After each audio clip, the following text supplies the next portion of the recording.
going on, everybody?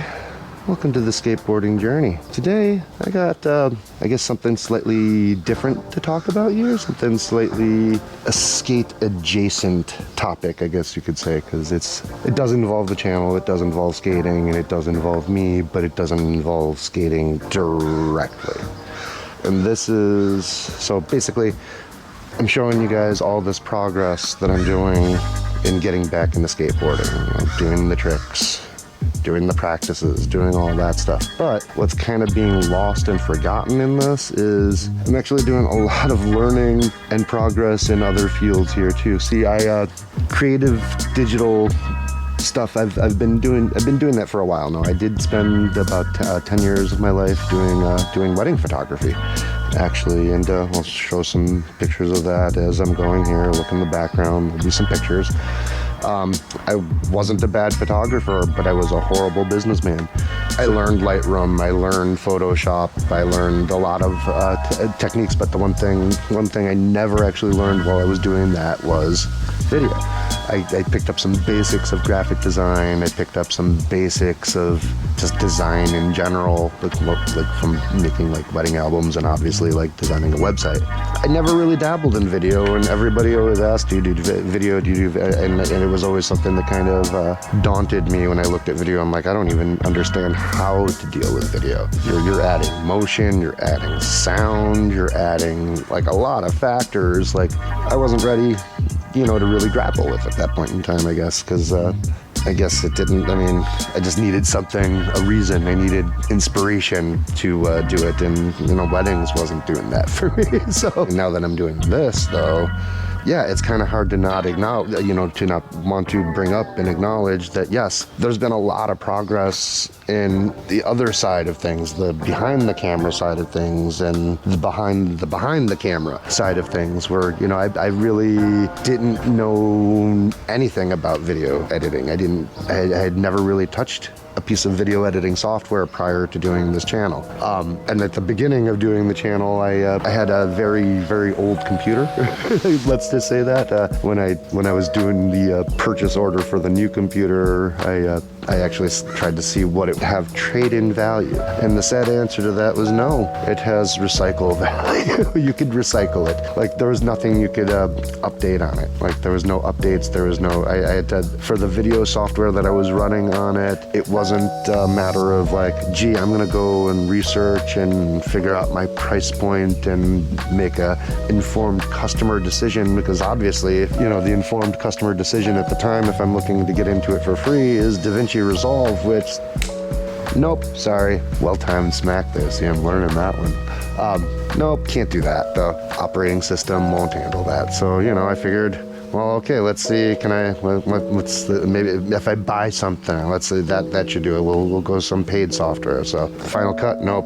Or no, I didn't start there. I started with Adobe because Adobe, you know, was in, I had been running Lightroom and I had been running Photoshop, but I guess I didn't really realize was I hadn't been able to update either Photoshop or Lightroom since 2002. The little updates that I did get, like none of the AI tools or any of the more advanced stuff that's been coming out lately was available to me. So I've been hobbled on software now and everything, all the above, for a while. Everything was old. Like even with the new computer, I'm realizing now that what was state of the art at the time is a dead format now. Like at the time when I got the computer, it was a 2013 or 14 27-inch iMac Retina 5K yada yada yada. And the big thing, one of the big supporting factors to it was that it was Thunderbolt 2.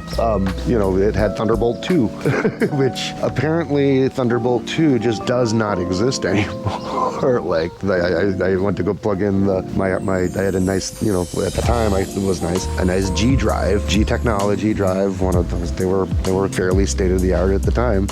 Full Thunderbolt to Thunderbolt. So because my old computer had a Thunderbolt port, Thunderbolt 2 port, I should say, not Thunderbolt 2, and it's more of a square kind of not the long, thin with the little squiggle. Yeah, there was no ability to do that. Luckily that drive does have a Thunderbolt 1 to USB input, so I'm using that drive currently for my editing on the new Studio Mac, which, I mean, even with that little bit of, it's fire. It's wow. I can't believe how much faster it is and all the above. And yes, that leads me to the next point of, I started off on Wondershare Filmora. That was the software that bring back full circle. All the research that I ended up having to do to figure out what video editing software I was going to use had absolutely nothing to do with what I actually wanted. It wasn't like looking for the features. It wasn't looking for, it was just looking for, will this run on my computer? Will it actually run on my computer? Because I couldn't even really get iMovie to run on the computer, and that's not what you want to be using for any kind of, you know, more advanced video editing as far as I can tell. So Filmora Wondershare, and it got me off the ground. Like I would say, actually the only video that's up on the site currently as of recording this video, the only video that I currently have on YouTube right now that has been produced in Final Cut Pro is the channel introduction video, which I was rather happy to get that done very quickly because everything moved so much quicker, and that was a very one recording video that I didn't have to do multiple takes on that one, which, I mean, actually that's not true. I did approximately 5,728 previous takes on it that I had to throw away for one reason or another, just because I didn't like them. Long story short, yes, Filmora Wondershare was what I was using, and yeah, it kind of sucked. Although it got me off the ground running, and it made actually, I shouldn't say it sucked. That's me putting down consumer level software, which it's fine software for what it is. For what it was fine. If you have an older computer, I'd recommend using that, because, you know, you might not be able to get anything else running on your computer. Like, that was the reality that I had. But you learn that, and now I'm dealing with the double learning curve of learning. You know, there's a lot of new little things that come up with the new computer, that just the way it's laid out, the operating system runs a little bit differently. It's mostly the same, so it's all in the Apple family. I'm figuring it out. But Final Cut Pro is another story. There's a lot of little things that I'm not sure, or that I'm not up to speed on yet. I'm learning the basics on it, of like just those quick little shortcuts to be able to like set your cut point and pull it forward, and then automatically snap that. Like, you can do so many little time-saving techniques that are awesome. Figuring out how to do the cropping on it is a little bit more tricky to like get it, like it just seemed to line up a little easier on Wondershare. I feel like it's gonna look a lot better though when I do it on Final Cut. But we'll see. I haven't done a full cut video for that yet. I mean, that's a different kind of video. Even when I'm doing the even when I'm doing like the kind of practice sessions, I'm editing them, but it's not tight edits. It's not like a skate video kind of tight edit, like the sessions with friends. That's a tight skate video, like the last My Progress video, which I'm very impressed with. That video actually was half of it was done on the old computer via Wondershare, and the second half was completed, finalized, finished, and all the edits, all the effects, all the slow motions, all that stuff, that was all done in the same software but on the new computer, so it just made everything run faster and smoother. And when you can do that, you can make tighter cuts because you can actually see what's going on. That was something I couldn't do before. I couldn't actually see what was going on, so that's unfortunate.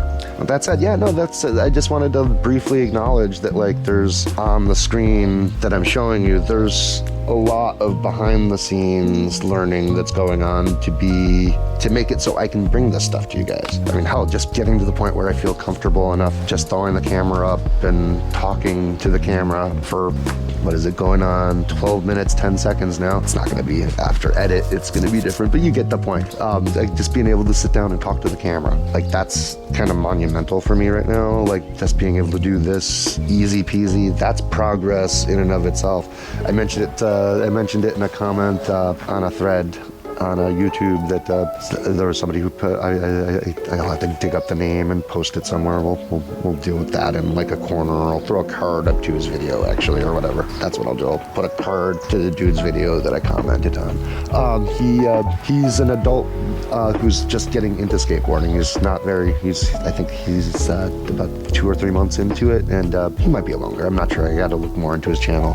He had been practicing board slides on a curb and got to his DIY park and found the curb was put on cinder blocks. So it was, about maybe this tall-ish, so tall enough that like you're not just turning on to get to a board slide, tall enough that you do have to at least get a little pop on there to get to the board slide. And he was terrified, straight up terrified to do it. And there was a point in the video where he makes the statement that I'm no longer scared to do this. I'm more annoyed and frustrated because I'm not doing it. And that's progress. And that's what this is right here. That's the equivalent of being able to sit down and talk in front of the camera and not feel like, I can't do it.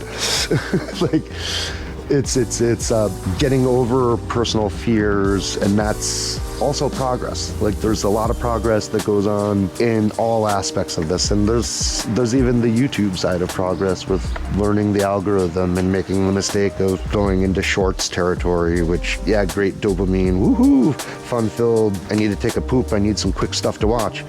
But as you can see, I think I'm better suited for doing long-form content. I enjoy long-form content. I watch a lot of long-form content. It's kind of my preferred background noise entertainment because I need new music. I'm a 50-year-old. I've lost my touch with the youth. I need new music. If you can recommend new bands, new music in the comments, that's something that would be kind of cool. If you are under the age, let's say, of 30, and you're listening to this video and you've made it this far, I love hip-hop, I love hardcore, I love punk rock. I love skate music. Recommend something to me, something new. I need new music. I've listened to Tool too many times. I love Tool. It's amazing, but I'm bored of it. I just rediscovered Jawbreaker, and I've been listening to it non-stop, but that's gonna fade soon. I think I'm gonna have to move to Screeching Weasel and then listen to that non-stop because I need new stuff. Send me some new music. I need new music. Please help a 50-year-old out. Help this old man out. Give him some new music, please. And that's way off topic. I'm probably gonna leave it just because it's kind of fun. And I think I'm gonna sign out for now because I think that covers what I wanted to say. Because yeah, that's what I did. I've done it. There you go. Skate adjacent topic. We're talking about progress with video, progress with software, progress with editing, progress on a lot of the levels that aren't skateboarding. And I'm glad I was able to talk to you about this. I hope you don't hate me for it. And I promise there'll be lots of skateboarding to come. Thank you. Have a great day, y'all. Catch you on the flip side.